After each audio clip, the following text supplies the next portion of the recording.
Hi everybody. So the my lesson is the parts and process of a persuasive essay. So this ties into a larger unit where um, my high school students are going to create their first persuasive essay. And this lesson goes through, obviously, as the title suggests, the parts and processes of constructing their persuasive essay, what it looks like, basically. Um, so this would take, before this lesson starts, students are coming to their second to last hour of the day. And then afterwards, students will begin just constructing their outline, just the parts of the essay on Microsoft Word, as well as starting to look for the research and picking their topic. Um, so, hello, class. Let's all take our seats. So, I'm gonna start our slideshow here, guys, and we're gonna get started, okay? So, I talked to you guys last week about how we were going to start constructing our persuasive essays, aka your argumentative essays. So I'm just going to talk a little bit more about that, guys, and just show um, just what what consi- what the essay consists of.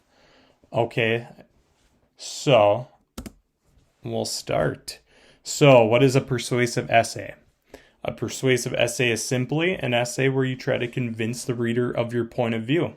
So, you guys are going to pick a topic.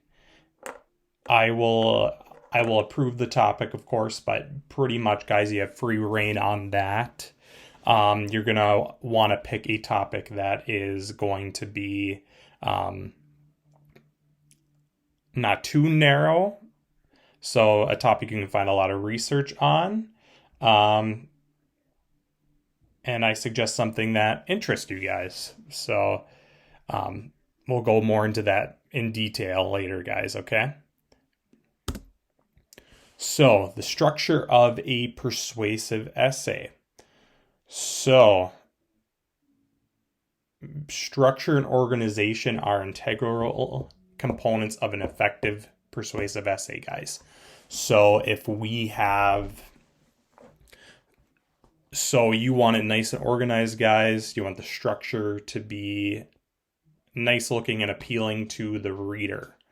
So if you can have all the great facts in the world, make great points, but if it's not structured and organized correctly, your reader might not be interested. So for your essay to be effective, you must have three things, okay, guys? So you must have a strong introduction, body paragraphs, and a conclusion. So those are the basic structures of a persuasive essay. And honestly, guys, part of other essays, most essays as well. Okay? So, the introduction paragraph.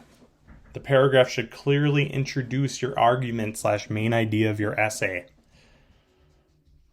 So the most important function of the introductory paragraph is to present a clear statement of the paper's argument. This sentence is known as your paper's thesis, guys. So you want to, just as the sentence suggests, you want to present what your paper is about clearly and summarized into a statement. The thesis sentence should reflect your position and organizational pattern. So you obviously want to tell them what your position is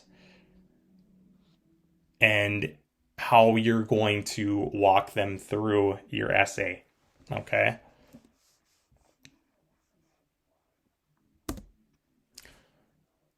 Oh, Yeah, I see some people are holding their hands up. We'll go over any questions at the end, guys, okay? So, the body, moving on to the body, guys, the second part of the essay. The body is where the development of your essay takes place. So this is the real meat and potatoes of your persuasive essay, okay? So, good rule of thumb, at least 3 paragraphs, guys. I wouldn't go much over that, and I definitely wouldn't go under that. Paragraph, of course, should contain at least 3 sentences. I would suggest shooting for 5. Don't go over much more than that. You can maybe do 6. 7 is really pushing it, guys, okay? So each paragraph should contain a topic sentence, and the topic sentence should introduce the paragraph's content as well as the next steps of your argument. So you should be telling your audience, the reader, in your topic sentence what you're going to be talking about, as well as where you're going to be taking your argument, okay? So then, obviously, subsequently, after your topic sentence, you should get into your argument.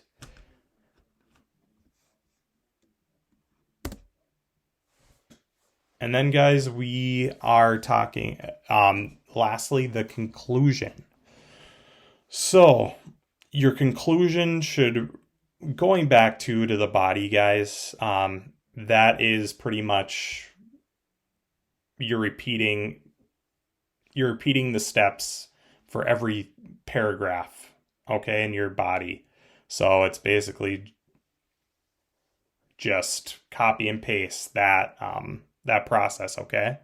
Obviously, you'll have different things to talk about, but the process is you duplicate the process, okay?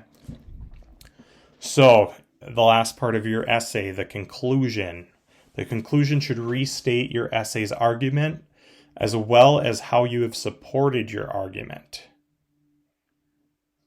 So you want to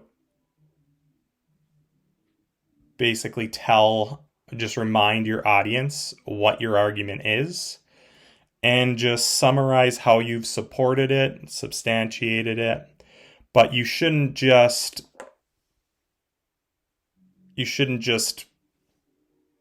restate your argument and how you supported it.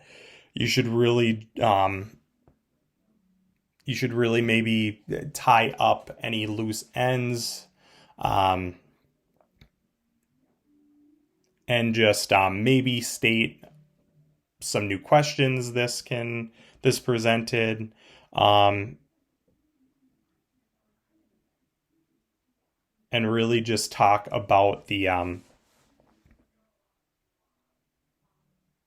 why you just maybe give kind of your personal outlook on it, okay?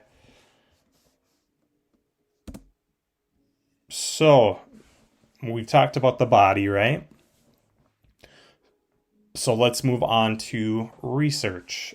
So to create a strong persuasive essay, research needs to be conducted, because this isn't just your opinion. You need to be able to back up your opinion and why you believe that opinion is correct, okay? So it's just not stating your opinion. What you can think of at the top of your head. You need to be doing some research on it. So I would suggest at least 3 reliable sources. You can obviously pull from 1 or 2 more, but at least do 3, okay? So those can be a variety of resources: peer-reviewed journals, newspapers, articles, books, etc. Little word of caution on newspapers and articles. Make sure they are from a source that is a authoritative source. That means they fact check themselves. That means, let's take newspapers, for example, or magazines. Tabloids are really good. tabloids are a really good example of this. Don't pull from tabloids, opinion pieces, things like that. You need to pull from sources that, as I said, are authoritative and that give first eye first accounts, and make sure they are and do a little fact checking yourself. A really good place to go is the library. I know a lot of you maybe haven't set foot in the library in a while, but they can really help you find a lot of great sources. So lastly, sources must be cited in MLA format. So make sure you're giving credit to your sources, okay? So at the end, you should be giving a works cited page with those 3 resources. You can find a lot of great resources to do the citations if you're using online resources. So just remember that to give credit to the authors of the resources, okay, and where you got them. So that kind of covers the parts and process of creating your persuasive essay. And then I can take any questions, guys, okay?